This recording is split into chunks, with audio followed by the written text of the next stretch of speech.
Beats Planet.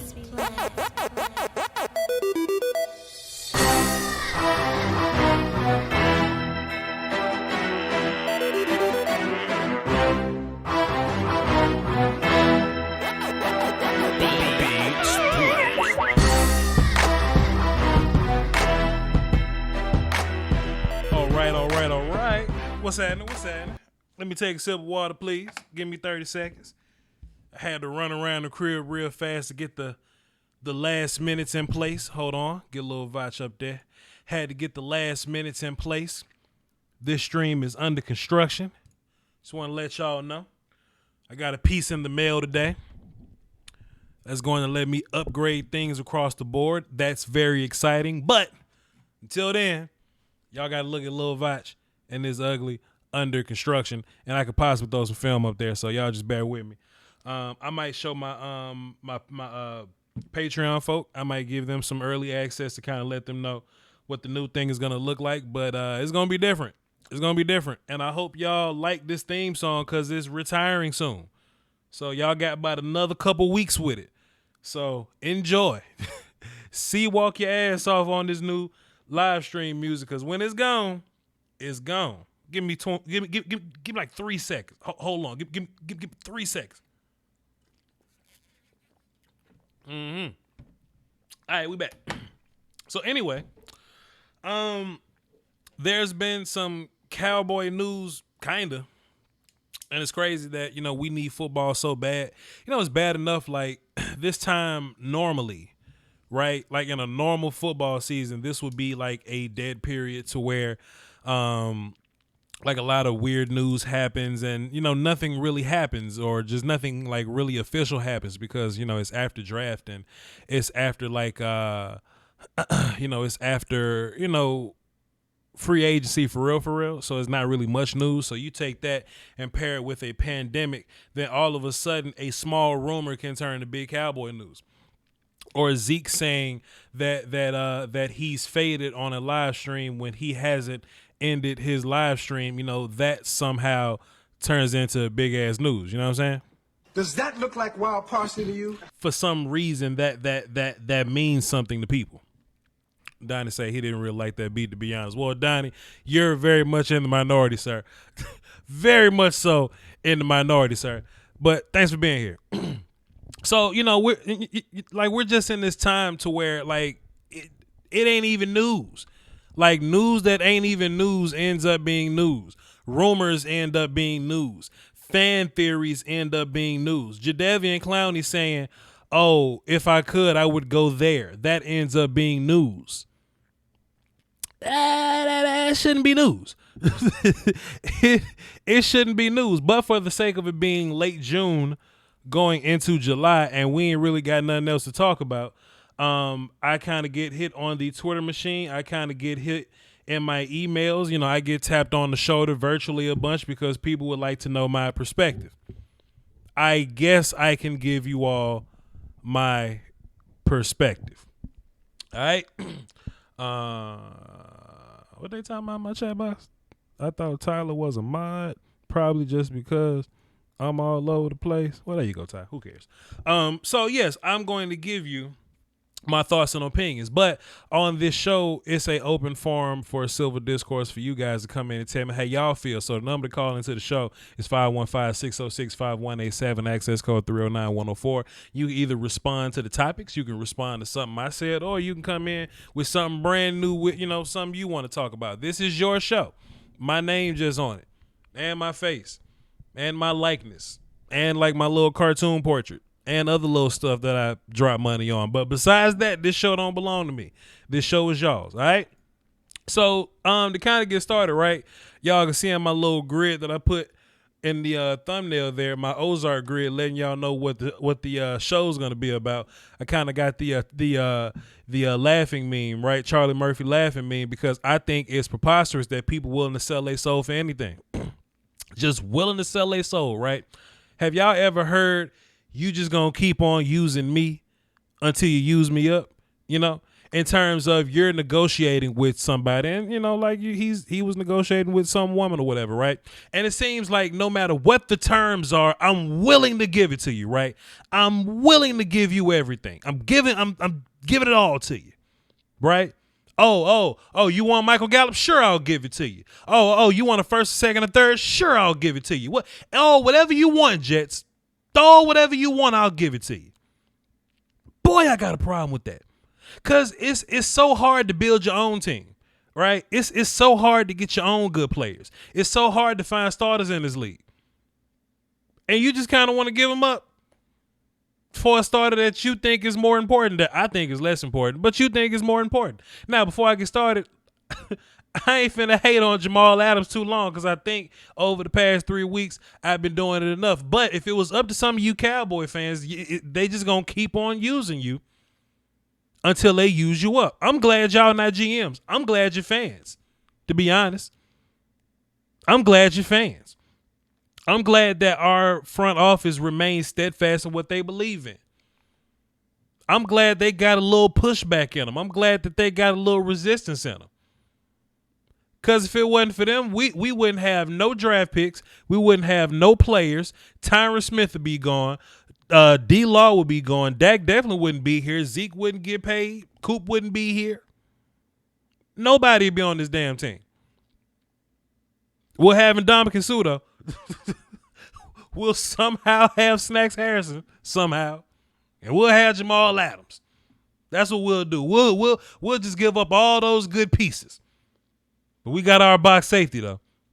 So the recent one came out was, hey, Cowboy fans would love to give up to give up a damn first round pick and La'el Collins to go get Jamal Adams. Now, where does this come from, though? Can anyone tap me on the shoulder and tell me like where this comes from? Because I know it's not coming from the Cowboys. So how does this make news, right? How does something like this become a thing? Did somebody in the Jets say, oh, we would love to have a first and La'el Collins? Or did it come from a fan say, I'll take a first and La'el Collins? Like, where does this come from? Because if the Cowboys don't say it, it ain't legit. If the Cowboys don't say it, it ain't facts. So what's the deal? Where does this come from? Or is it just like one of those headline grabbers? I'm not gonna fall for the banana tailpipe, my good sir. And it should let you know. I was saying this on the daggum tweets the other day. It should let you know what the vibes are when you look at how Jets fans talk about this, right? Like, think about the David Johnson D-Hop trade, right? Think about that trade, about the Cardinals and the Texans or whatever. Think about that trade, right? When Cardinal fans heard they was giving up David Johnson, they was like, yay! Right? That should be telling. But when you saw Texans fans and you saw that they got David Johnson, they was like, yeah, sure. And then they realized they had to give up DeAndre Hopkins to get him, and they was like, And then you saw Cardinals fans going, yay! You can always kind of tell what the trade's gonna look like if you look at both sides, right?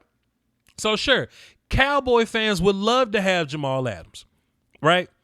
And if we got Jamal Adams, let's say for like a 7th round pick, then Jets fans would be like, no. And we'll be like, yeah, right? But if you say Jamal Adams for a first and Michael Gallup, Jets fans are excited about that. Boy, they super excited to give up they damn Pro Bowl safety for a non-Pro Bowl receiver. Why y'all think that's the case? Let me ask y'all that. Why y'all think that's the case? Why y'all think Jets fans are super excited to get a non-Pro Bowl receiver for a Pro Bowl strong safety? Why y'all think that's the case? Position importance is a real thing. It is a real life thing. Would you trade the first round pick for the best kicker in the league? No. Because position matter. I wouldn't trade a first for the best one tech in the league. I wouldn't trade a first for the best Sam linebacker in the league. And I damn sure ain't trading the first for the best box safety in the league. Not gonna be able to do it. It's not my thing. And you especially can't get a Michael Gallup from me. And you especially can't get a La'el Collins from me because I put in too much work to get those guys. Especially when Jamal Adams say, I don't want to come to work. You know how much leverage the Jets lose by Jamal Adams saying, I'm not going to come to work? You lose a gang of leverage doing that. How much is your soul worth? Oh, we can't get Jamal Adams for Gallup, or we can't get him for La'el. So what can we get Jamal? Y'all will go down the list. You will go all the way down the list just to find some player. Because that's what you do in Madden. You try to make a trade and it don't work, and you switch out one player for a significantly better player until the other team say yes. That's what you do on Madden. So of course you think that's how it work in real life. You can't get him for Clowney. I mean for Gallup. Shit, let me try La'el. La'el don't work. You gonna say let me try Tyron. Tyron don't work. You gonna give away Amari Cooper to go get Jamal Adams for what? How much is your soul worth? How much it costs? Get that dude next year, man. Let me take a sip of water. What's going on here? And I don't want y'all to think that I think Jamal Adams is terrible. I love Jamal Adams. I'm just not here for the foolishness. Greg said Connor Williams, Tristan Hill in the fourth for Jamal Adams. I don't even know if I'll do that, man, because I don't know how I feel about my left guard spot. I don't know how I feel about my left guard spot, man. Nah. But I think what's so different about this, though, is the Clowney conversation, right? Now, I think there's something to Clowney's conversation. And we got V from Dallas on the phone, so please hang tight. And the rest of y'all, the phone number's on the screen, so go ahead and get y'all a spot, because when this thing fill up, it is what it is. I think this Clowney thing is very different, right? Because if you put them on paper next to each other, right? Jamal Adams, I got to give up a player and 2 picks. Let's just say roughly, right? I got to give up a player, 2 picks, and 5 years worth of money to get Jamal Adams. For Jadeveon Clowney, I just got to pay him for 1 year. I think that's worth looking at. I really think that's worth looking at, right? And, this ain't a situation where, it's going to hinder you in the future, right? You can't get into salary cap hell from a 1-year contract, right? Because after the year is over with, everything just gets reset. It gets off the books, and you just go, right? We don't owe Randall Cobb any money. I love the fact that we don't owe Randall Cobb no money. We don't owe Robert Quinn any money, because we kind of get into deals, then we get out of them, right? You end up in salary cap hell when you end up giving these, like when you give who Washington paid Landon Collins, right? They want to go get Landon Collins, and that's different because they signed him and they signed him. They didn't trade for him, but those longer contracts, those 5-year joints, them 4-year, 5-year joints, that's what kind of really puts ramifications on your salary cap. That's what really give you them hits over a long period of time, right? Because it gets bigger every single year, right? You may get, like 15 this year, but by your 5th year, it's going to be about 21, 22. So when I look at Jadeveon Clowney say, man, look, I'll pay 1 year, $10 million, $12 million. I'll pay Jadeveon Clowney that right now. I'll pay him that right now. And we just franchise Dak. So all we got to do is hit a button on Tyron or something, and we'll get an extra $8 million. 100%.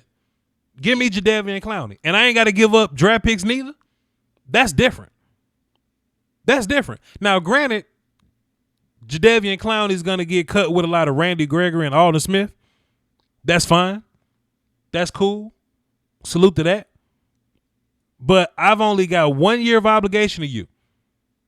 And if I don't like it, you could just kind of kick rocks a little bit. Give me that.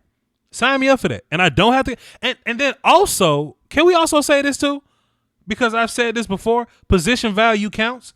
I would rather have the pass rusher than the box safety. Because Jamal Adams is going to play box safety.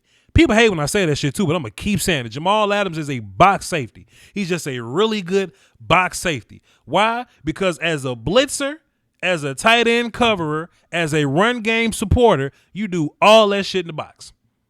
You're a box safety, sir, and there's nothing disrespectful about a box safety. But all those things that I just named, they're very independent skills, right? You know, when we look at Laugh Out Loud, right? Laugh Out Loud, Clinton Dix. He is a free safety. So if he has some free safety ball skills, if he lines up over a corner, then he helps that corner, right? He provides support to that corner. If we get a one tech provides support for his linebackers. Jamal Adams as a box safety ain't really supporting nobody. Jamal Adams don't help Cheeto. He don't help Jordan Lewis. He helps in the run game, which is a totality of a deal. But him covering tight ends don't help nobody. It just doesn't. Jadeveon Clowney as a pass rusher helps Cheeto more than Jamal Adams would.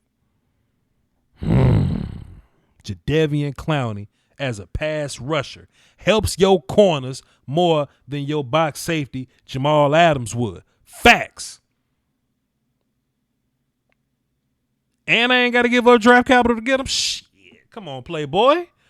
Come on, Playboy. Anyway, I ain't got to talk on this too long, man. I got more, but I got some callers, man. So we're going to get into the phones real quick. If y'all want to call into the show, the number is 515-606-5187. Access code 309104 is in the description. It's on the screen. You can't miss it. Let me just kind of hear what y'all got to say. And, well, first of all, let me make sure my audio's in the right place. We in the codec. Cool. Let me go to the OBS. ... We in the codec. Cool. Let me pull this up too. Let me just pull that up too, because we might need that. I don't have an echo, do I? Y'all let me know if I got an echo. I don't want to have an echo, because if that's the case, I'll turn down the mic like that, and I'll just be talking over the codec. So we just gonna we good to go there. We good to go there. All right, we're gonna get into the phones and see what the phones talking about. Hold on, let me see. Let me just make sure I ain't. Let me just make sure. All right, we sound good then. We sound good. Let's run it for the cardio. First up on the phone, we got V from Dallas up next. Ed from Atlanta on deck. Short dog in the hole. Let's do it. V from Dallas, what's happening? What's going on, man? How you doing today? Everything, my good sir. What you got for the show? Man, last time I talked to you, it was right before the Cowboys picked CeeDee Lamb. You called it. So again, congratulations. But real quick on Jamal Adams. Yes, right? sir. I think people be looking at Jamal Adams and thinking he is the missing link to a Super Bowl winning team. And I want to talk to Cowboys fans who are listening to say what you already have better be the missing link. Like, you can't go out and trade a fortune to get Jamal Adams expecting that he's the missing key to a championship, because that is not the case. It's like you said, position value is important. He is a box safety. Box safeties are important, Sure. especially in a day where they flexing tight ends. Sure. Box safeties are important. That's as great as Jamal Adams, but he's not the missing piece. Number two, people trying to trade Cowboys players for Jamal Adams when the Cowboys have not shown that they can go without missing one piece is crazy to me. Sure.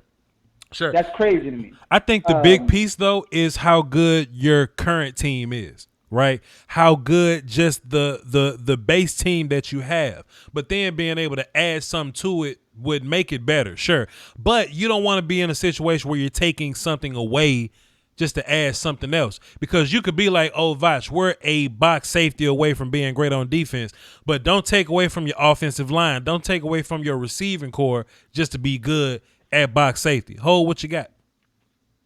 Yeah, the Chiefs aren't trading Tyreek Hill to go get a decent box safety because they have a dominant offense, and that's how they're gonna win. They're not gonna win on defense. They're gonna go and get some serviceable players on defense with a couple of superstars on defense. Sure. Dallas has that already.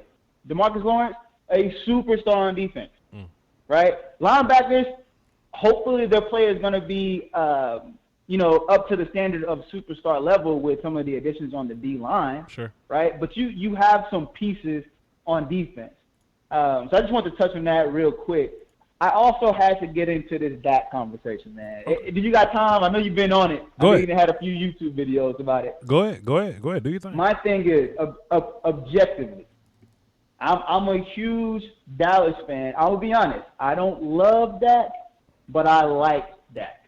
Okay. And I don't have a problem with anybody who has reservation about Dak getting top quarterback money. Let me say this. I understand the market. Sure. Right? I understand him getting paid based off where the market for quarterbacks are. Mm-hmm. Right? Statistics can be made for any case. I just learned that about statistics. You can make statistics work for you or against you if you really try hard enough. So when people throw out numbers to me, not that I don't take them into consideration, but it's not the end-all, be-all. Mm-hmm. Right? Mm-hmm. I would also say this. Jason Garrett did not do Dak any favors. Sure. That's also why I say I don't disagree, and I'm not crucifying anybody who has reservation on Dak, but I wouldn't want to lose Dak and be in quarterback hell. Sure. And that's really all I got, man. I appreciate you taking the call, and I'll just listen from here on out, man. Well, see, V, I don't have an issue with none of that, with nothing you said, right? Because, listen, this is my whole thing.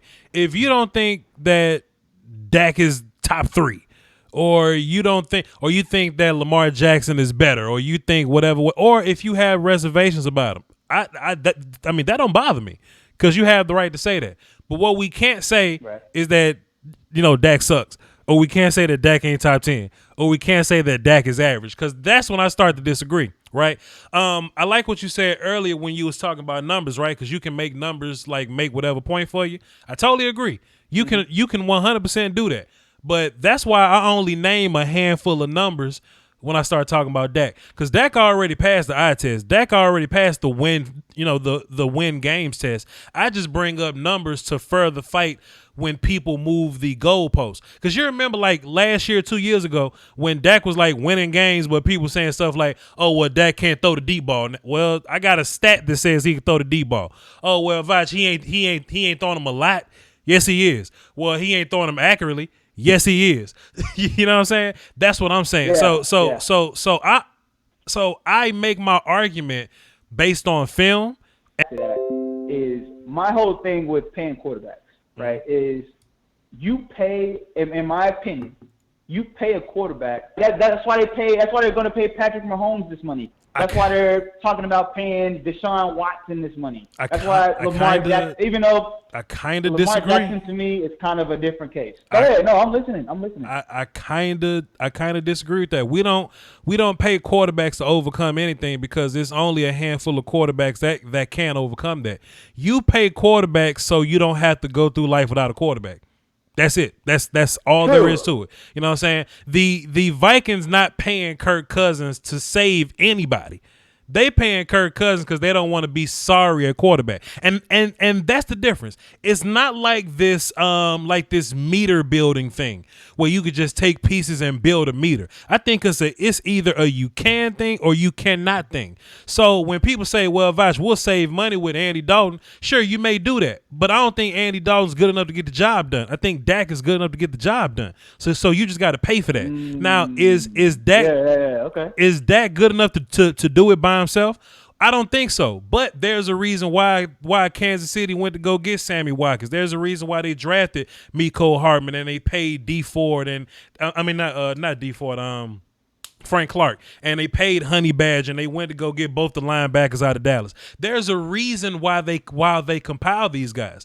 I don't think there may be 2 quarterbacks that can look good without help, but I don't think none of them can win a Super Bowl just by their damn self. So that's my whole point to that. I'm with you. Hey, man, again, yeah. I appreciate you taking the call, man. I'm just going to listen from here on out. You have a blessed day, man. Fantastic, V from Dallas. Thank you, sir. It's a great call right there, man. Great call right there. Let's keep it going, man. Y'all want to call into the show? The number is 515-606-5187, access code 309-104. Chat box, let me ask y'all real quick before I fire up this next call. Did my live stream stop for a minute? Because I got a hotline bling on my computer. It was loud as hell. Some of y'all probably heard it. It was saying that my OBS stopped, and I looked at my OBS, didn't stop. The frames kind of slipped a little bit, but it didn't stop necessarily. So, did my live stream like stop or like skip or anything? Chat box, let me know before I move on. Just let me know before we get into the next call. Y'all straight? Just let me know. Let me know what happened. It did skip. It did skip a little bit. Was it a bad skip? Was it a long skip? Because it maybe a second. All right, that ain't nothing. That ain't nothing. We do this all the time. We do it all the time. All right, Ed from Atlanta up next. Short dog on deck. Let's see what y'all got to say. Ed from Atlanta, how you doing, sir? How's it going, man? Everything, my guy. What you got for the show? Not much, man. I'm gonna just harp on a little bit that y'all was speaking on, man, about the Jamal Adams versus Jadeveon Clowney conversation. Mm-hmm. In my opinion, as an Atlanta fan, from a Dallas point of view, I wouldn't like to see you guys having Jamal Adams and Matt Ryan throwing the ball at you guys. But god damn, boy, I don't want Jadeveon Clowney on y'all's team, man. Sure. Fuck that. Sure. 100%. Sure. That's terrible. You talk about a guy that can actually be the other impact guy right next to DeMarcus Lawrence. Yeah. So you guys have two edge players that, by the way, one thing, I mean, we talk about pass rush a lot, but one thing, those outside zone plays that Dalvin Cook killed you guys on last year and a couple other teams did as well, Sure. that shit ain't happening if you have DeMarcus Lawrence and you have Jadeveon Clowney on that side as well. Sure. Because both of those guys can rush the passer, and both of those guys are actually excellent defensive ends at stopping the run. And you also don't sacrifice the athleticism of putting a three-tech out at end to try to stop the run. So, no, as a Falcons fan, fuck having Clowney on the Cowboys. Sure. That shit is done. I can deal with Adams if I have to. Totally agree. You will get no quarrels out of me. Like I just believe in building from the bottom back. You know what I mean? And if you look at some of the games where Dallas were bad last year when Aaron Jones was rushing for 4 touchdowns and you couldn't tackle Dalvin Cook and all them guys or whatever, and you was making the points, you know what I'm saying? Shouts out to you making them points. Like you need your D-line to stop the run as a base for run stopping. Jamal Adams in the box stopping the run is another body in there to stop the run. You need a base to stop the run, and Duntari definitely helps. Gerald McCoy, he'll probably be like more of a pass rushy guy, but I know for sure that Jadeveon would be an upgrade over Robert Quinn. So I definitely believe starting up front, man, starting with the D-line and then moving backwards. And plus, you unbiased as shit because you a Falcons fan. You ain't really got a horse in the race here. So shouts out to your opinion, fam. Shit, I might have a horse in the race. I'm telling you, I do not want Clowney on your team. I'm sorry. I don't. I hope we get him. But back to harp on the little stat thing here, man. Sure. Like, Jamal Adams technically has almost as many hits and almost as many sacks as Grady Jarrett for the Falcons. Sure. I mean, are you lining him up at 3-tech? Like, what are you doing with Adams? Obviously not. That whole stat thing is kind of crazy. And, sure. I mean, this goes across basketball, football, I mean, really all sports. When you play for a sorry-ass team and they have you do everything, your number's going to look good. How many guys you guys need over the middle with Jalen Smith, Leighton Vander Esch, and then you're going to add Adams to that mix? Like, how many guys do you want playing in the box that know how to play football? That's fair. I mean, you're kind of overloading a position that doesn't really help. Because if that center or that guard kicks, do you think Jamal Adams taking them on? He shouldn't. Or would you rather have them double-team Clowney and just keep your good linebackers free? What you drafted linebackers for if you don't want to keep them free? I mean, that's my thinking, and that's the problem we've had in Atlanta. Why ain't we keeping Deion Jones free? If Deion Jones is having to deal with a blocker every single snap, it ain't happening. So that's another thing about Dallas that I just quite don't understand. Like, Jamal Adams over, getting nothing is obviously fine, but sure. Over Clowney, it's just Clowney literally solves so many things for you guys. He helps you guys at corner because he gets more pressure. He helps you force runs to the middle. Like, I mean, in my opinion, Clowney's the best thing y'all can do. Yeah.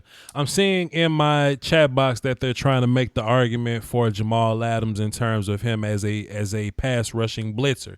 I feel you. He is a really good blitzer, but you know what the best teams get from their pass rush is when they can rush a very small number of people and get pressure.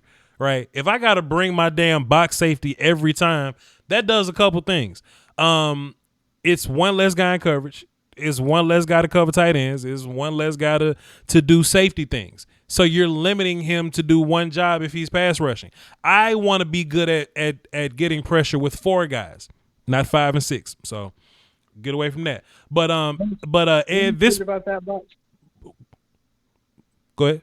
What Jamal Adams can do as a blitzer that your linebackers can't. Like, he can't Sure. roam free and hit a quarterback. He can't deal with your linebackers can't deal with a running back. Sure.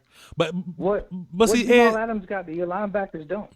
But see, Ed, let me say this too, man, and I'm constantly having to say this because people may catch one live stream and I talk like they listen to all my shows. I know everybody here don't listen to all my, like there's a handful of people that's in every chat box. Shouts out to them, but I got to keep saying this. I don't think Jamal Adams is a bad player. I'm just not giving up a first and a starting receiver, a first and my damn starting right tackle. You kidding me? My starting right? Are you kidding me? Lael Collins for the box safety? Not gonna be able to do it, man. Like a first, a third, and gap? No, sir. No, sir. That's my thing. If I can get them for free, like free meaning like draft capital, I'm fine. Like let me get them free. Cause if I was to get Jadeveon, I would be getting Jadeveon for free. I would be getting Snacks Harrison for free. I would be getting Everson Griffin for free. I'm not trying to give up draft capital, which is how you build your team and not sell your soul to go get a box safety. Weird, man. Because the Cowboys have actually drafted well, and this kind of bleeds over into the Dak conversation. Sure. And what you were talking about, how a quarterback can't win it all. I mean, Aaron Rodgers only won when he had a defense. Fair, sure. That year when he had all those Hall of Famers on the defensive side of the ball, the only year he went for it. I mean, Matt Ryan went to a Super Bowl without any defense at all, and it came back and bit him in the ass. So you have to have a defense, and you have to have players around you. Sure. Dallas Cowboys, you guys have drafted well. Why would you give up draft capital? And why would you let go of Dak? If you can actually draft, you pay a quarterback who you can just keep drafting players for and keep a good rotation of players around. If you cannot draft, you have to you would not pay Dak. You would bank on finding a amazing, super special talent. But, I mean, as we heard Patrick Mahomes say, he just learned how to fucking read defenses. Yeah. That's been Andy Reid. Everybody wants to bitch about coaching, but they don't want to give coaching credit whenever their quarterback or whatever side of the ball they're on actually does good for them. I mean, Patrick Mahomes literally this year learned how to read defenses, and he's been killing the league for 2 years. So, shit's crazy to me, man. It is crazy, man, but that's my fan base, and I gotta live with them. I gotta live with them, celebrate with them, and I gotta fight on off days. So Ed from Atlanta, this was a fantastic call from a different point of view, different perspective. Can't talk today and all that. Thank you very much, sir. Yes, sir. Take it easy, my man. Mm-hmm. That's a point that I'm always bringing up, right? Because there's a lot of people that hit me with the I hate that number. Joe Sandberg, what's that number? When they be like, if you pay a quarterback a certain piece of the cap that you can't win a Super Bowl with him, what's that ugly ass stat? If it's 17.2% of the salary cap, you can't win a Super Bowl with him. I think that doesn't apply here. I think that probably has applied in a weird way, but teams ain't losing Super Bowls because they pay their quarterback too much. Teams don't win Super Bowls because they're not getting discounts from their quarterbacks, right? You win with your team structure. But I do think the reason that the Cowboys are different in a way, and shouts out to Ed for saying that, I think the Cowboys are different in that way because we draft really well. So where they would need that extra cap space to go sign people, I got to get a pass rush. I got to go get Frank Clark to do this. I got to get what's-his-face to do. I got to sign Honey Badge. I got to do all this stuff. If you're a not so good drafting team, maybe you have to sell your soul and pay guys and all that. But if you're the Cowboys and you just draft well, then that's our version of paying people, right? To where if you're some other team and your third round pick was a bust and now you got to go pay a receiver, we ain't got to worry about that because when we drafted Michael Gallup in the third, we hit on that pick. You see what I'm saying? So we don't need the extra cap space to do that. You know what I'm saying? Plus, we've been really fantastic at getting guys for cheap and getting good production out of them. So Robert Quinn was cheap. We got good, we got some good plays out of Cobb for cheap. So this year, Hilarious is going to be the cheap guy. You know, Dontari is relatively cheap as well. He's like what, 2 years and $11 million or something. So Dontari is going to be a cheap guy. McCoy is going to be a relatively cheap guy. Alden Smith look. Alden Smith only makes $4 million if he get 14 sacks. Come on. So yeah, man, I ain't worried about that, dog. If Jason Garrett kicked out the paint and Mike McCarthy ain't got to be the best in the world, he just got to be better than Garrett. Come on, son. That's what it is. 14%, 13%. That's easy, fam. We're gonna do that all day. All right, let's get back into the phone. See what y'all talking about. Short dog, what's cracking? What's up, my guy, Voch? Everything, player. What you got for the show? I got two things, Voch, and just to kind of support your rhetoric and what you're throwing out there is it's very basic. Positional value is a real thing. Right. It's a real thing. And, you know, a lot of guys, they don't bring this up, and I hate to do it because I got mad love for Jamal Adams. He's a Dallas boy, everything about him. But he's a box safety, and the fact is people compare him to a prime Earl Thomas, a prime Eric Berry, a Charles Woodson. Those guys are ball hawks. Look at Jamal Adams. There's a big dark cloud surrounding him. He don't get interceptions. He had one interception last year. You know, I'm not going to take a safety that's blitzing. Look at Jordan Lewis. He had 4 sacks this year. Is that going to be a paradigm every year he's going to have a lot of sacks? I don't know. Jamal Adams had 6. I don't know if I want to be blitzing my guy, sacrificing coverage. Because, you know, that's really in the NFL. If you look at Super Bowl defenses, they get pressure with their front four or their base package. That's the bottom line because they got all the guys in coverage. And guys that make plays in coverage, now those guys are special. Now that's not what Jamal Adams is. Right. Even though I love the guy, he's not worth a first and cheap players that are still giving you a lot of value. Even Connor Williams and all these guys. I mean, you got still multiple years of these guys, and if they improve, you know, look, that's a difference. Lael Collins, people wanted to throw him out the door last year. I see all kinds of articles. Now he's a top right tackle in the league. You know, these guys are growing. They're cheap contracts, and the hit and the miss. Another thing, look, Voch, just another thing. Right. Is what's the maximum value they'll give you for a 1-year rental on a guy? What do they give Clowney? A third-round pick. Yeah. Why do they do the third-round picks? The minimum on trading a guy for a year is because either way you're going to get a high third on a compensatory pick. Right. When the Redskins, they traded for HaHa. People don't know that. 2018, they gave up a third-round pick. He was coming off a Pro Bowl year, and they lost out on that pick. They lost out on a Michael Gallup, whatever. You know, it's going to be a higher pick. So at the end of the day, to go have a chance to get Clowney, a guy that's going to impact you 80 snaps, you know, what's the highest value on a safety? I'm looking at.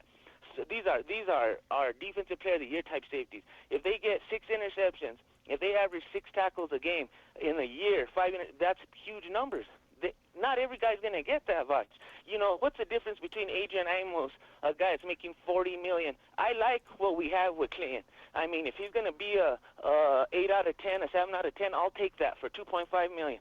I like that. Instead of going and putting a lot of money, a lot of resources in something that's not going to be a lot different. Right. It's not going to be a lot different. And Jamal Adams, if he's going to be making the majority of tackles, you're in trouble anyways, because that means they're attacking your third level. That means your defensive line's wiped out. They're getting on Jalen Lay, and you're making a safety tackle that's going to be a first down anyway. So you're already getting rolled on. Right. So it starts up front. So there's no way a tackle and a strong safety are worth the same. Now, Clowney, not giving up nothing, and the fact that we'll probably even get a compensatory pick if he leaves, a comp pick, in the same way with Quinn. Right. Now that's something that I'm interested in. But to mortgage the whole future every time a guy wants to get traded, it's scary. Now we can get Adams for a second-round pick. Maybe I'll listen. But even then, the guys on Adams, they don't understand. But every year they're doing all the draft, all the hype, and they don't understand where these guys come from. It comes from saving your picks. Not trading up, not getting rid of your picks, staying loyal to the board. It's not the sexy thing, but at the end of the day, it builds a team, and it builds, what the good guys have. So that's it, Voch. And I want to say, shouts out to you, man. What's up with me and you? We got that thing going, dog. Right. But that's it, bro. Appreciate it, short dog. You always bring fire. You always bring great numbers and perspective and all that good stuff. Salute to you, my guy. All right, Voch. Yes, sir. So I just pulled up some numbers, right? And shouts out to the young boy Will Steele. He in the chat box and all that. He thought I was being Illuminati Voch and all that. I'm not being Illuminati Voch necessarily, but I did look up the numbers. And if we're talking about Jamal Adams and his impact on this team, he plays safety.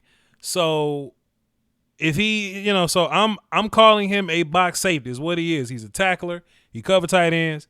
He do line of scrimmage things, right? So Short Dog was saying, he would rather have somebody that make plays on the football or somebody that you can line up behind one of your corners and they make your cornerbacks better. So I just wanted to look up the interceptions, right? I wanted to look up Jamal Adams' interception. He only had 2. I was like, that's it? And, one was in 2019, one was in 2018. And I just did a Jordan Lewis film type of deal. And I remember Jordan Lewis having at least 5, but he actually had like 4 or whatever. So, it's interesting. Like Jordan Lewis played at least half the games that Jamal Adams has played, but Jordan Lewis get more hands on the football than Jamal Adams. And I'm not saying that Jordan Lewis is a better player than Jamal Adams because he has 4 interceptions and Jamal has 2. I was more so highlighting that to say, well, damn, if Jamal Adams ain't really helping us in the pass game like that, he just gonna be tackling. he just gonna be running around tackling. That's what he gonna do. That's the deal. That's the vibes. So I'm attacking the chat box here, and the chat box say, "Oh, Voch, he gets sacks though, but he's not a defensive end. He's a safety, right? Oh well, Voch, he can help in the passing game. He only got 2 in it. Jordan Lewis played 3 games a year. That got more interceptions than Jamal Adams. That boy Jordan Lewis played 2 games a year and a gang of kickoff. And he got more interceptions than Jamal. Listen, I'm not hating on Jamal. I would love to have Jamal Adams. I would love to have him. But damn, David Peasant says 6 sacks. I get he got 6 sacks, but he don't play defensive end. He plays safety. I don't care about Jamal Adams' sack number because Jamal Adams' sack number is greatly dependent on how much they blitz him. Oh, hell no. Wait a minute. I just hit y'all with one. Hold on. Wait a minute. Jamal Adams plays safety. His sack number greatly depends on how much you blitz him. If you stop blitzing Jamal Adams, what would he stop doing? Shit, getting sacks.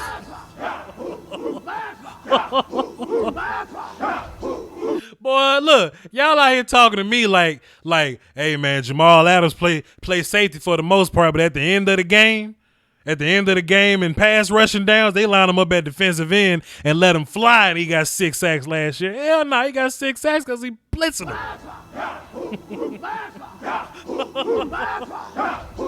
What if he get here and we don't blitz him? Then what? What if we don't blitz him when he gets here? What if we have a non-blitzing team? What if we only want to blitz linebackers and corners and we don't want to blitz safeties? What happens to his sack number? Now all he got is 2 interceptions. Then what? Oh, okay. Then the excuse gonna be, well, Voch, Jamal Adams don't have interceptions because he's so busy winning in pass rush. You can't get interceptions and get sacks, Voch. Come on. Y'all better leave me alone, player. I ain't fooling with y'all today. I refuse to fool with y'all today. Not gonna be able to do it. Let's get back to the phone and see what y'all talking about. If y'all want to call into the show and talk about whatever, you can talk about Jamal, you can talk about Clowney, you can talk about Dak, you can talk about the weather. I don't care. To call into the show, the number is 515-606-5187, access code 309104. It's on the screen. It's in the description. I would like to hear from you. 2 unknown numbers. So we got some new people in here. So chat box, let's make everybody feel welcome here. Let's listen to what these unidentified numbers got to say. This should be interesting. Let's get started. Let's go 289. What happened? Who this? Hey, how you doing, Voch? My name is PJ. How you doing, man? What's up, PJ? What you got for the show? Hey, nothing. I been a big fan of your draft content. I'm a really big fan of the O-line stuff you put out this year. Okay. So just to give some context, Appreciate it. I'm actually a Giants fan. Okay. But unlike most NFC East teams, like I feel like I'm the only one that likes Dak Prescott. Okay. I think people always say, "Oh, he's carried by a supporting cast," but in order for you to make that supporting cast look good, you need to be good yourself. And I think he's a really good quarterback. I think he's top 10. And I think one mistake the Cowboys made last year is they didn't pay him because he just nearly threw for 5K. Sure. And they paid Zeke, they paid the linebacker, Sure. they paid Cooper, but they didn't pay their franchise quarterback. Right. And he is a franchise quarterback, right? Yep. I mean, they got lucky hitting on this guy in the 4th round. Yeah. But guess what? If they don't pay him and he gets really pissed off and says, you know what, screw the Cowboys, I'm going to go play for a team that actually wants me. What if he goes to New England, or something like that, right? He better Then what not go to happens to the New Cowboys? England. Dak Prescott better not go to New England. Shit. But go ahead.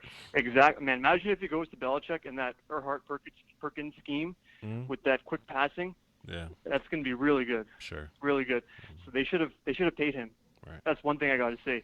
And another thing is that I think you guys made a big mistake paying Ezekiel Elliott. I agree. Now, Yeah. I know he's a great player. Yeah. But come on, man, with that offensive line, Sure. anyone can get 1K. I mean, before you guys drafted Zeke, who was the running back? Darren McFadden. Yeah. And he was like top 5 in rushing. Yeah. Right? Yeah. Yeah. Sure. And the reason why you guys went from last place, the year you guys drafted Zeke and Dak Prescott, to becoming in first place, you guys were number 1 seed, was because not only did you hit on the running back, who was really good, but you hit on the quarterback as well, right? Mm-hmm. Sure. So that's the thing. So I think they got their priorities messed up. I think they felt more confident in Zeke and less confident in Dak, and I think that was just really stupid. They should have paid Dak. They should have, let Zeke walk, and they could have easily replaced him because the Cowboys draft really well. They understand the players that fit their system and their scheme. Sure. And in that scheme with that O-line, you could put in any of these, running backs that you could have drafted this year. Like you could have taken, I don't know, any running back from this draft, put him behind this line, and he'd eat. He wouldn't do as well as Zeke, but he'd still be productive. And obviously Dak would air it out to, Gallup and Cooper and Lamb. Well, so see, I think they made a big mistake by not paying Dak, and now they're going to have to really break the bank for him, and their cap is going to be like crap. And another thing is that if you look at their weaknesses now, because they paid for Zeke and they paid for other players, they had to let their best cornerback go in Byron Jones. Sure. I feel that's going to be a really big problem because as much as I like Chidobe, I think he's got a lot of upside. Yeah. I think he's going to struggle covering number ones, at least compared to Jones. So you could have had Byron Jones and, Awuzie, and of course, the cornerback from Michigan. I forget his name that you guys drafted. What's his name again? Jordan Lewis. The Michigan guy? Jordan Lewis. Lewis, right. Mm-hmm. That would have been good, but now it's looking kind of shaky. And, those are sort of my thoughts. I'm one of the few rival fans that doesn't hate Dak. Sure. And I think, you guys made a big mistake not paying him and paying Ezekiel Elliott over Dak. I mean, who pays the running back over the quarterback? To me, that's just bonkers. Sure. I don't hate none you said. You've made some great points. I mean, I don't think that sure, Dak is gonna make more money next year. But I don't think that's going to be breaking the bank necessarily, or is going to be putting us in any kind of salary cap situation, because Dak will get paid based on what the cap is anyway. So, Dak's number, probably go up, well, the cap number will also go up. Or if it goes down, then Dak's number will go down. So it probably wouldn't kill us. But I'm 100%, I was in that camp of let's not pay Zeke, let's pay Byron. Because thing about it, Zeke contract ain't up. Like Zeke still had another 2 years, like that we could have played Zeke or whatever, and I would have, Exactly. You know what I'm saying? Exactly. And honestly, even if you guys lost Zeke, I don't even think it would have been that big of a loss, because that O-line is so damn good that you could put, like, you guys had a injury-prone, washed-up Darren McFadden, put 1K behind that line. Imagine like a slightly above average running back running behind that line. He'd still be productive, and you'd still be able to make the offense work. So in my opinion, I just feel like it was a bad use of resources.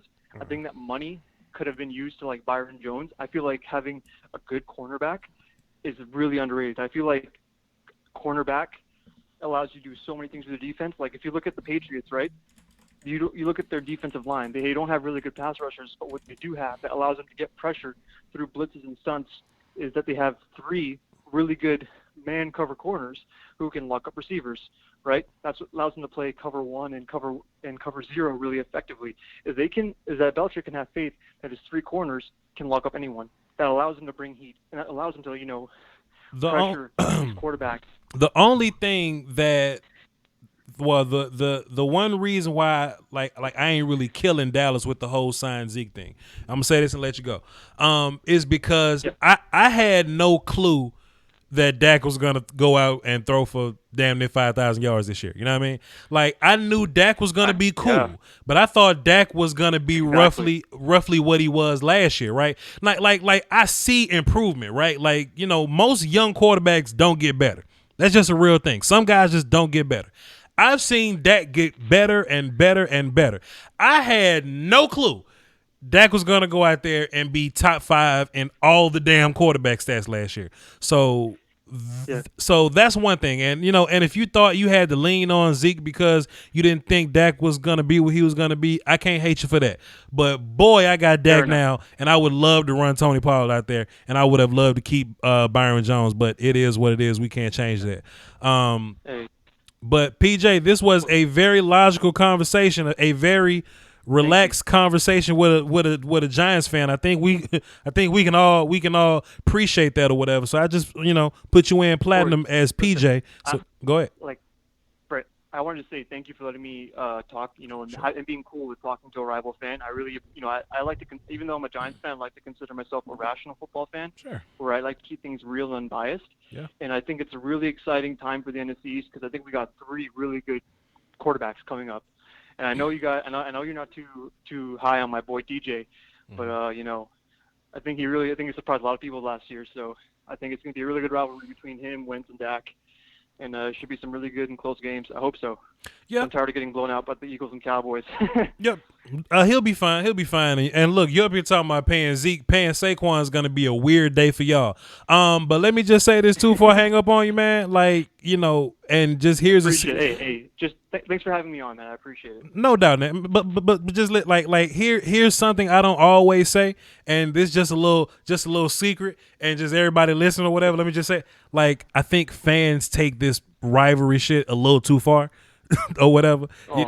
I just like football. Dude, I don't want to argue with Eagles fans. I don't want to argue with Giants fans, but it's just that people attack me first, so I just kind of hit back. But I think people take this shit a little too serious. But anyway, PJ, man, go ahead. Appreciate it, dude. No doubt. Stay safe out there. Bye. No doubt. Salute, my guy. Salute. Yeah, man. Look, I don't mind talking to any Eagles fan or Giants fan or Washington fan. It's just that when they attack my team. Shit, what you want me to do? I just can't comply. I just refuse to, comply. But I do think people take this shit a little too serious.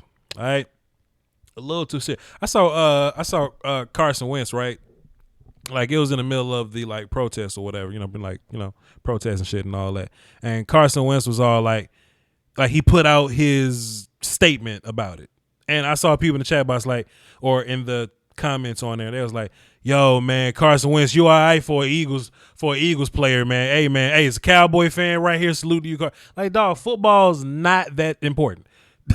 It's not that deep. And don't get me wrong, I love football. Football is the greatest sport in the world. I make a lot of money talking about it. Not even a lot of money. I make cool little money where I can pay rent in Texas talking about football. But goodness, football is not that important. All right? Let's move on. We got some more callers, but we got a platinum caller. So let's get into the platinum call, and then we're gonna get into these numbers I ain't never seen before. We got Fairley on the phone. What's up, Fairley? Got your notepad today? Man, I ain't got my notepad. Hey, I was listening to that last caller, man. That was definitely a good call. You know what I mean? Very informative, and yes, sir.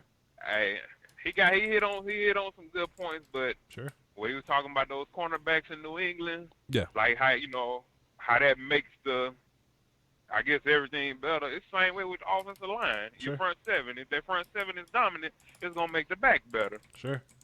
And I think that's what we're gonna have this year. We got we suspect in the back. You know what I mean? Sure. But I believe our front seven and that rotation, we're gonna have depth. You know what I mean? Sure. That rotation is gonna. I believe the defense is gonna be all right this year. And like I said, the only thing we really need to work on is that special team. Boy, they get the special teams right. Sure. Man, that's at least two or three more wins right there. Duntara gonna make a lot of people That's look what better. killed us last year. Duntara gonna make a lot of people look better, and I think Exactly. it's like him being in the middle is gonna make whatever pass rusher on his side, and that's most likely gonna be the right side or whatever. So that's gonna be like Alden, Randy, or whoever, Clowney, whoever. So it's gonna make that pass rusher better, and it's also gonna make Van Der Esch better. So, and if we get better pass rush, we get better cornerback play. I believe it's gonna help D-Law also, because you think about it. The center gonna had to try to chip in, so that's gonna lead the guard 1-on-1, and D-Law gonna end up being 1-on-1 or chip with a tight end. Sure. You know what I mean? Like, sure. Man, like I said, it's gonna be. Man, I believe we're just gonna be flying around this shit. It's gonna be like 2 years ago when we were saying like Jalen Smith looked like he could be one of the best ever. You know what I mean? Yeah, boy, we was a little out of hand. Flying around, you know. We was a little out of hand with that one, though. We was doing a little too much with that one. Got out of hand. I was excited, but yeah. Hey, we got out of hand, but he was looking like it though. You know what I mean? But I believe that's what it's gonna happen. I believe, like you say, it is levels to the game. You know what I mean? Like, as long as he ain't getting his face smashed every damn play like he on the defensive line. Sure. You know what I mean? And he can run around, man. Letting him and LVE fly around. Right. I think LVE gonna be all right too. Well, I hope he is anyway. Right. But that's kind of another little issue, the linebacking core. Sure. Like Joe Jackson, you know, he all right, but we ain't got nobody special back there. You know what I mean? Right. If LVE ain't, back in 100%. Well, old man. Yeah. I was just about to say Sean Lee, but Sean Lee a little withered. But Sean Lee never been an athlete guy. Well, I mean, he was kind of athlete guy, but like Sean Lee made his money like being there first. Like he ain't make his money being Yeah. Look, my whole thing though, my whole thing about the defense is we don't know how terrible Chris Richard was. Like, if we just don't show what we running, how much better will we be as a defense? Like, how much better would we be in position if we just disguise some shit? You know what I mean? I disagree with you. I think we showed exactly how terrible he was because, oh goodness, like I thought he was the best thing since sliced bread for a while, but then all of a sudden, like you say, they wasn't disguising nothing. The defense became like the offense. You knew everything they were doing before shit happened. Like anybody can scheme against you. Then like I say, man, I believe it's gonna be a whole different team this year. Mm-hmm. You know what I mean? Yeah, we're gonna give up some plays. You know what I'm saying? But shit, we're gonna get some turnovers. I guarantee we're gonna get some turnovers this year. Shit, like you say, you got your boy Jordan running around out there, right? And he can actually, he was doing what he wanted to do anyway. It seemed like he was always involved in the play, right? So I believe he gonna end up beating out Anthony Brown, and I'm hoping they do beat out Anthony Brown and what's the boy Alabama Diggs. Yeah. I'm thinking he gonna start on the outside, and AB just gonna be we're gonna be rotational at corner too. Shit, I guess it'll be a matchup kind of deal. Hey man, we'll see what happens, man. Put Cheeto to safety. We will absolutely see what happens, though, man. Yeah, but hey, no paying fair. Go ahead. One other thing, I'm sorry. We were talking about Zeke. Okay. I don't disagree with paying them. I mean, they definitely paid him too much. They should have waited a year and let him hold out whatever the hell he's going to do. Sure. But I don't disagree with paying him. You can't, running back's still important. You know what I'm saying? And, they be trying to throw him under the bus like we don't need him. You know what I mean? Like, he's definitely a game changer. You know what I'm saying? But they're going to have to implement him and TP. That two-back shit, yeah, man, TP special. You know what I'm saying? Yeah. But like I say, two-back, I just don't want to see just Tony Pollard back there. You get what I'm saying? Sure. That's gonna get kind of, I ain't gonna say predictable, but you can scheme a little bit better. But if you got both of them running around back there, man, shit, it's over with. Man, I don't mind paying Zeke. I don't mind paying Zeke. I just think that we paid Zeke early, and that we could have put that money in places where we needed to pay people. But that's just that. It is what it is. And like you say, keep him Byron. Right. Keep him Byron Jones. Brother Fairley, great call, man. Appreciate it. Yes, sir. Thanks for having me. Yeah. So we got 2 callers on the line. We're going to lock the phone up. The conference has been locked. We got 2 callers on the line. We're going to hear from them, and then we're going to go over and watch some film. We're going to watch some Jordan Lewis film, and I'm going to talk about Jordan Lewis as we watch some Jordan Lewis film. Damn, I want to show y'all my new intro so bad, but we're going to be all right. Don't worry about it. Don't worry about it. All right, and I'm gonna talk in the chat box for a little bit too. So that's what we got coming up, man. That's what we got coming up. I'm trying to get a round table together too. You know what I'm saying? So just kind of be tuned in, stand by, look out for that. We are trying to get Brother Law, Brother Coyer, and Futsal in the same place at the same time, so we can get a little round table going. I think that'll be fun. That'll be a fun thing to do. So. We'll see about it. Let's get into the phones, though. 901 is up next. 918 is on deck. 901, what's up? Who it is? What's up, Voch? We actually talked before. Josh, the one with the YouTube channel. I don't know if you know what I'm talking about. But the one that was talking to you about the defense and the Ravens. Boy, a lot of people talk to me about defense and the Ravens. You the one with the – go ahead. The YouTube channel, the Real Sports Talk, 40 subscribers. With the highlight tapes. All right, cool. Yeah, I got you. Cool. All right, good. So, basically, I made a video about this topic, and I've been dealing with, hearing from a lot of Cowboys fans about Jamal Adams, right? Sure. And I really, think Jamal Adams is valuable enough for the picks that, for trading for him and everything. Okay. And a lot of people disagree, and I take my L if I'm wrong on it. Okay. But at the same time, I just feel like people are kind of underrating him in a sense. Okay. Kind of saying that he's not as good of a player as he is, and I really don't agree with it. Okay. So I got two stats that I want to bring up real quick. Sure. So the first one is that the Jets defense led the NFL in TFL against the run, and TFL percentage at 19.2. Okay. However, in the 140 times the Jets were on the run with Jamal, when he was lined up in the box as a linebacker, that TFL climbed all the way up to 30%. Nearly a third of every run play with Adam at LB was a loss of yards. Right. So that's the first. Second one is, with him and J.J. Watt, they're the only 2 players ever to have 200-plus tackles, 10-plus sacks, 25-plus pass breakups within their first 3 seasons. Sure. Now, with a guy like that, people say, he's just a safety and all that stuff like that. And that's cool. But I really don't agree with it. I think his versatility and his IQ is what makes him such a great player. For one, I feel like he is a really good linebacker as well as a safety. Okay. And he's not just a, safety. You know what I mean? You can put him as a linebacker. You can put him as a blitzer, which he's also great at all 3. Sure. And you have, people say, well, we might not need him, but you got to think about it like this. After this year, Ha Clinton and I believe Xavier Woods can both be gone. Sure. Of your team. That's true. If they get more money. Right. Then with the uncertainty that we have at linebacker with Sean Lee and LB, you don't really know what your linebacker's going to look like. Right. So if you get a guy like that who already, once he get on your team, is better than any safety you have, and it's going to be better than any safety you can probably get in the first round. Sure. And can be as good of a linebacker as probably any linebacker you can get in the third. Right. Why wouldn't you give up first and third for that play? He can do all those things at a really good level. I know he don't ball hawk like everybody wants. Okay. But I don't think ball hawk is the biggest problem at the safety position. I think. Okay. I think having a box safety is the biggest problem. It'd be nice to have a ball hawk. Shit, everybody looking for one. It'd be nice to have them, but go ahead. I'm listening to you. Go ahead. I feel what you're saying, but I'm saying what position are you more concerned about, strong or free?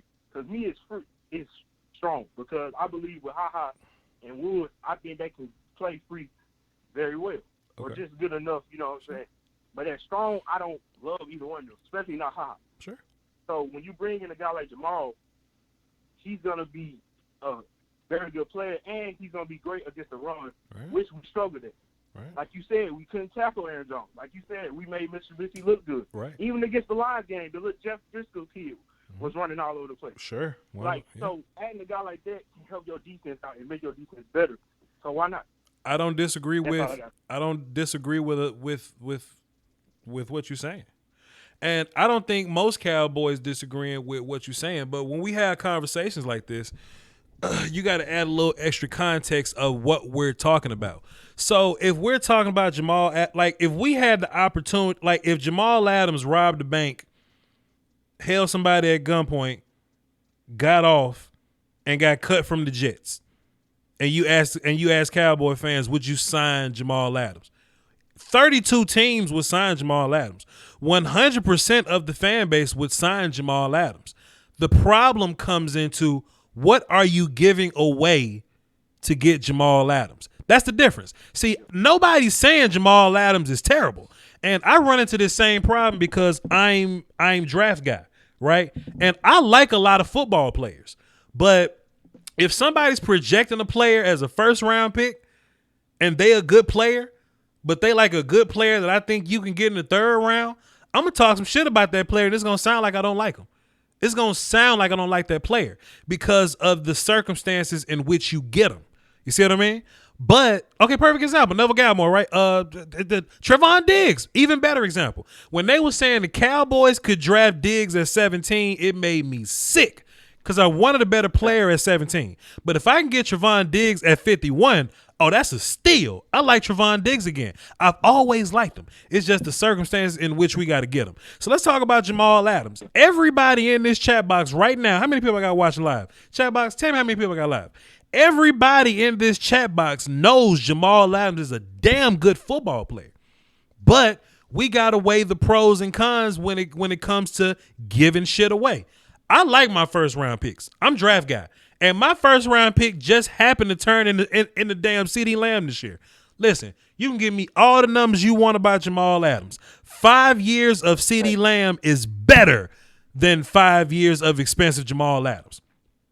All day, every day. Because I'm projecting CeeDee Lamb to possibly be one of the better wide receivers in the game. And don't get me wrong, Jamal Adams is one of the better strong safeties in the game. But it's differences. It's levels to this. You know what I mean? Jamal is the top strong safety. Pat Mahomes is the top quarterback. It ain't the same. It ain't the same. It's levels. So when it come down to the Cowboys and Voch in particular, I can't, talk for everybody. But Voch in particular, do I want to give up a first round pick for him? No, because the Cowboys draft really well. And if that first round pick ends up being a hit, we got 5 years of that dude for cheap. That's more valuable to me than Jamal Adams. So now you take that first round pick and the third round pick. So Dallas Cowboys, I don't know if you noticed, they real good with third round picks. Jordan Lewis was one. Michael Gallup was one. You know what I'm saying? Who else was a third round pick? I can't think right now. Malik Collins was a third round. So we are solid at picking third round guys. I don't want to give up a first and I don't want to give up Leighton Vander Esch and Michael Gallup for Jamal Adams. That's what I don't want to do. That's my big problem. Then Go ahead. No, my only thing is this. Sure. I get that you don't want to give up LV and Michael. Sure. But in my opinion, I believe that Jamal is one of the top players in this game. Let me ask you this, because this translates perfectly. Would you trade Leighton Vander Esch and Michael Gallup and Jordan Lewis for Jamal Adams? No. That is 3 starters on your team for Jamal Adams. That's what you're saying. A first, a third, and Michael Gallup for Jamal Adams. I can't do it. I'm sorry. I'm not with that, but I will say this. Okay. Would I trade Taco Charlton and Malik Collins for Jamal Adams? Yes, I would. Okay, see, look. So this is the thing. And I feel you on that. But that's just those picks that we ended up picking, right? What if Taco was like TJ Watt? Would you trade then? That's a different subject. I feel you. The only thing I'm saying is this. you don't know for sure whether your team is gonna be a hit or a miss. Uh-huh. With a guy like that, you know he's gonna be a great player. I mean, you can scout well, you can, but you don't know. You know, you can pick a Taco Charlie, but you know with a Jamal Adams, you're gonna get a really good player that's a game changer. Like I've seen him have games where he is dominating from all parts of the field. Sure. And when you have a guy like that, you can bring him on your defense. He make your defense like very good. Like that Jets defense, in my opinion, is nowhere near. Well, I wouldn't say nowhere near, but not as talented as we are. No. And they were still really good with Jamal as the leader of that defense, as the best player on that defense. Okay. So you add him to a team like ours that has the talent that we have, that's gonna make our defense good, maybe great, along with our offense. So adding a guy like that, you probably looking at a Super Bowl contender. And if we already are Super Bowl contenders, we even get, we even become better, and we even have better odds now and a better team now. And the only thing I'm gonna say is that with having a guy like that on your team, like if I'm trading away a first and a third and like an average player, I'm not mad at that because I know his value. Michael Gallup is not an average player, sir. Michael Gallup is a very pivotal part of your team. Okay. La'el Collins is not an average player. He's a very pivotal piece on your team. And that's what the news talking about. We're not saying, okay, like if it was an average player, we're not giving up Xavier Woods here. They talking about Gallup and La'el Collins, fam. That's what they talking about. They not asking for average players. And also too, I was just writing this down or whatever. You were saying we don't know what the first round pick is going to be, but we do know what Adams is. I feel what you're saying on that. But the Cowboys first round picks, not counting Taco and not counting Cooper because he was traded. CeeDee Lamb, Leighton Vander Esch, Zach Martin, Tyron Smith, Byron Jones, Ezekiel Elliott, like Dez Bryant. Like we don't really miss on them. we normally don't miss on them. I take those guys cheap for 5 years, all day, every day, no problem. Opposed to paying the box safety expensively for 5 years. That's my biggest gripe with this. That's my biggest gripe. Yeah. Plus, he played box safety. Go ahead. The only thing I'm saying is, I feel you if it's a player that you named that we're trading, because I wouldn't trade. I'm just saying, with the people that saying they wouldn't even trade a first and a third, I just disagree with that. You know what I mean? But like I said, I'm not here to say that somebody's wrong or somebody's right. You know what I'm saying? Right. You ain't wrong. You ain't wrong at all. But I just named you 1, 2, 3, 4, 5, 6, 7 first round picks in the last 8 that we've had them that we haven't missed on. We don't normally miss those guys. You know. Yeah. For Jamal Adams, you know what I'm saying? Hey, but appreciate you for your call. Appreciate you. That's really all I wanted to talk about. You called me, man. You called me. I just want to get on here and get my piece of folks in. You know what I'm saying? It's real. Some folks been disrespected. You know what I mean? I feel you, bro. I want to go over here and defend the guy real quick. You know what I mean? But I feel you. Other than that, that's all, man. Let me ask you a question. How old are you, man? 18. Cause I got this, you know what? I had that same kind of fire in me, and I still got it. But like, I'm almost 30 now. Like I'm 28 now, so that fire in me gonna be gone soon. But I see your passion and fire, and it just reminds me of myself that I just call into somebody's show and just fuss at them. You know what I mean? But I just happen to not be Colin Cowherd. This ain't First Take. I'm not Paul Feinbaum. I feel what you're saying, bro, but I can't do it. Plug your YouTube channel. Tell the people what you do over there, and sell yourself. Try to get some subs, man. My YouTube channel is Real Sports Talk. Yep. I basically just talk about sports topics, make it fun, debate, anything like that. I speak my mind. I'm raw. I'm uncut, and I'll debate with anybody. So basically, that's all I'm saying. Like, go check it out. All right, appreciate it, man. Thanks for the call, Josh. Appreciate it. Salute. Cool. I tell you what, man, I see the fire in that young man, dog. I see the fire in him.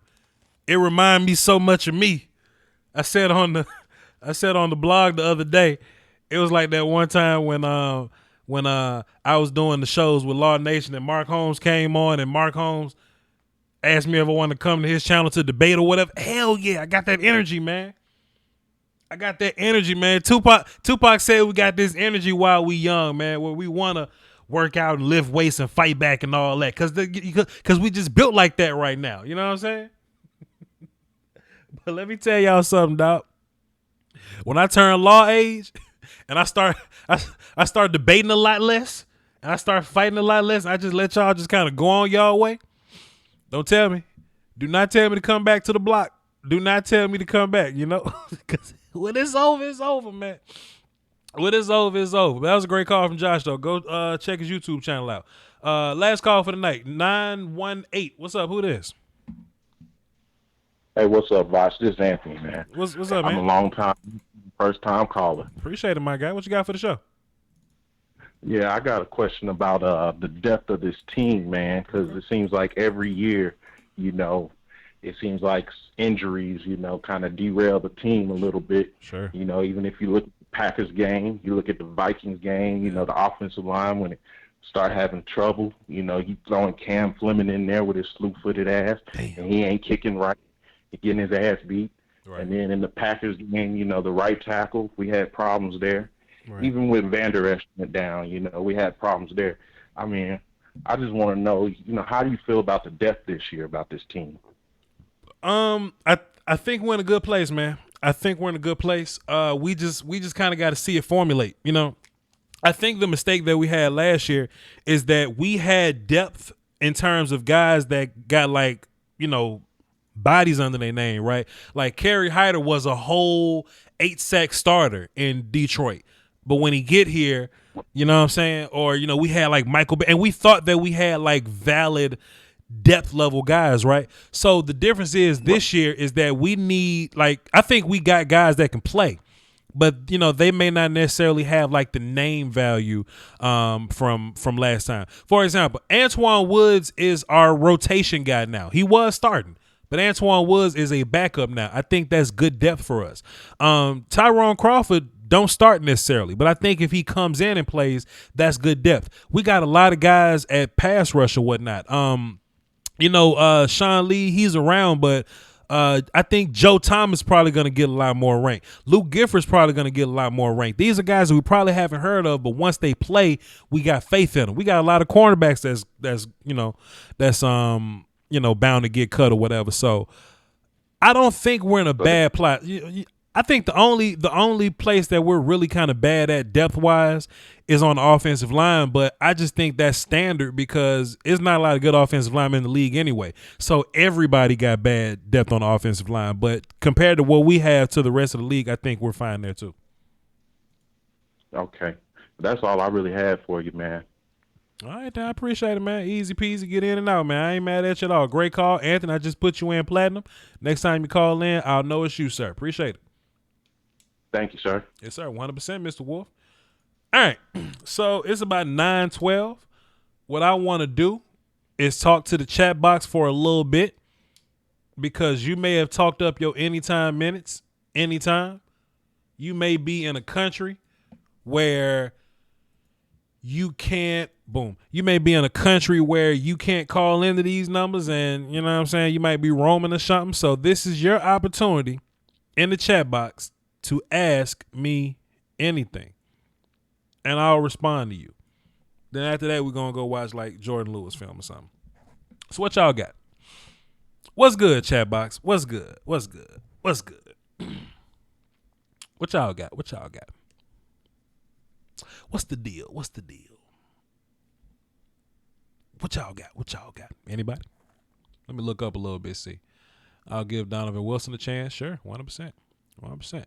Gallup is the number one on most teams. That's big facts, Justin. That is big facts. And that's another place that we got depth at too. Wide receiver, man. Like we got 3 wide receivers I feel really good about. And Devin Smith coming off as the 4th guy. I feel really good about wide receiver. But we'll see. We'll see. Thanks. Glad to have you inside our stream for you. Shouts out to Rob. I don't even know what that means, but shouts out to him. Everybody talking about Cam, but not how the Patriots got caught again cheating. Well, if you're not cheating, you're not trying, man. I mean, I take football and cheating in a different direction than other people do because I played and coached football. I played center, and I used to fake hold people a lot. I used to hold and trip people a lot. If the referee didn't call it, I wasn't holding you. I didn't trip you. If they don't call chop block, It ain't facts. So sorry, player. I mean that's cheating, but that's the sport. It is what it is. We're looking for competitive advantages. But I tell you what, the one thing I know is about this whole Cam Newton Patriots thing. Boy, how one player can change the whole outlook of your team. Because I was looking at the Patriots like, oh, they might get Sunshine next year. They might get Trevor Lawrence next year. Cam Newton come in like, oh, well, they may make the playoffs next year. You see what I'm saying? Come on, man. Got to get your quarterbacks right. No, Joe, I did not see your tweet. I did not see your tweet. I had a lot of tweets pulled up when I went on there, but I didn't see any tweets. John May says Van Der Esch's neck looks suspect. Van Der Esch's doctor, his agent, and Leighton Van Der Esch have all come out and said that the neck is good and that it was a product of a freak accident. So he'll be all right. Appreciate it, Harold Jones. Appreciate it. I'm just a regular guy. We just talk a little bit. Of sports. Coach Trey says, "Gotta get up with me, Coach." Where you at, Coach Trey? Where you at? Yeah, man. Tyson West Coast, man. It's been a bunch of people hitting me up talking about some Voch. What's going on with Tyson West Coast? He wants to trade Michael Gallup, a first and a third for Jamal. I just think Tyson get a little excited when he be talking, man. I think Tyson just get a little too excited, man. I bet if he sat back and thought about it for a good little bit, he wouldn't even think that way. So I need Tyson to relax a little bit. No, sir. No, sir. Well, Voch, the weather's been crazy. Hilarious. Hilarious. I'm not signing Antonio Brown. No. You think Tavon gets brought back? I ain't heard from Tavon. I don't know. I don't think so. I would rather, keep depth in certain places or whatnot. And Tavon just seems to go out and get his hamstring messed up. So, nah.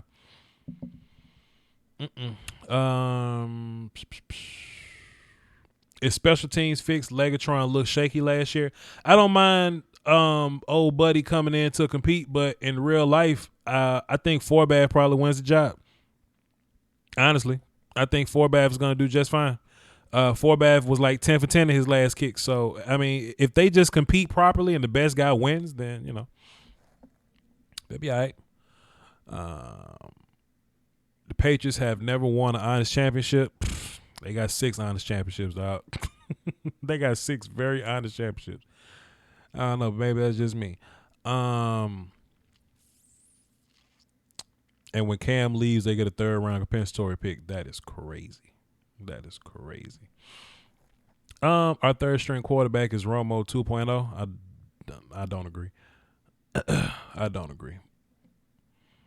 But shouts out to Ben DiNucci though, man. He's in one of the top teams in his division or whatever. Like in their part of the world, James Madison and North Dakota State, they're the big dogs over there. So shouts out to him. I think Awuzie, Diggs, and Lewis are going to improve our back end. I think them your starters right there. Keep up the good work. Appreciate you. I don't have confidence in Leighton Van Der Esch as you do in his health. I think he'll be fine. And if anything happens, then we got guys. We'll just put Sean Lee in. We'll put Joe Thomas in there. Then they off the ball linebackers. Like, you can hide off ball linebackers. I think one tech is important. I think Dontari Poe staying healthy is very important. But we'll see. John Tugg, appreciate you, man. Appreciate the kind words, man. We just trying to work, man. We just trying to work and put in the work, Let's see. Voch to be 28, you're on a different level. Man, I've been hanging around old folk my whole life, and they always tell me I feel like I've been here before. So I got the soul of an old man. I was listening to Otis Redding before I got here, so you know how that go. We're gonna answer 3 more questions, then we're gonna drop the link to this film,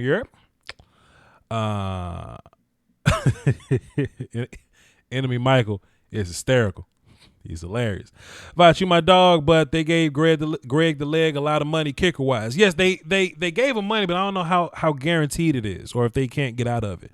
So I don't know. I don't know. I don't think so necessarily, but I hope Zuerlein is the Zuerlein that he's used to being, but Zuerlein been missing kicks, and Forbath wasn't missing kicks, so I think it's gonna be an honest situation. It's gonna be an honest situation. When you gonna get married, Voch? When Natalie Emanuel is ready. When Natalie Emanuel is ready, she got killed on a Game of Thrones, so she has a lot more time now. So whenever Natalie Emanuel is ready, we'll see. We'll see. Casey J says, drop the deuce super chat. Hey Voch, I'm gonna email you. I want you on my podcast. Well, if the time adds up, then we'll see about it. I got a lot of obligations there, Casey J, but I appreciate your deuce though. Appreciate the deuce in the chat. What's your email? My email is in the description, but let me scoot this over.